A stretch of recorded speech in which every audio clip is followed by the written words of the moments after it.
Fresh from Ayaw ka buhatin yung isda ko. Ayun o. Ay, tumal lang yata. Kaya yung isa dyan, isang isda kang isang kanto. Hindi nagatas yan, natuna na dala nyo. Di nagatas to. Asan yung akin dyan? Si Alvin TV.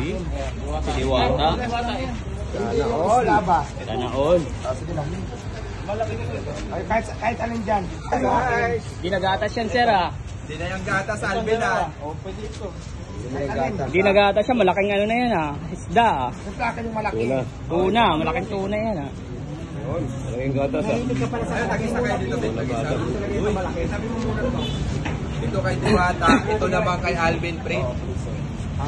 Pre, ano masasabi niya, pre? Tuna na. Pre, ano masasabi mo, hindi nagatas yan? Ginsan. From Jensen pa yun, ha? Marami nag-iiyakan kasi. Oy, kumusta nyo naman si Diwata? Oy, kumusta naman siya?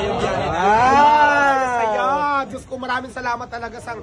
Alam mo ba, na mga kasama ko doon, Diyos ko, yung mga Rina ng mga Rina ng General Santos City talaga. Ang hinahanap ko talaga si Mami D. Pag Jensen kasi, dinala sila doon. Tapos si Mayor Lorely Pacquiao, yung asawa ng kapatid ni Manny Pacquiao, nagkita kami.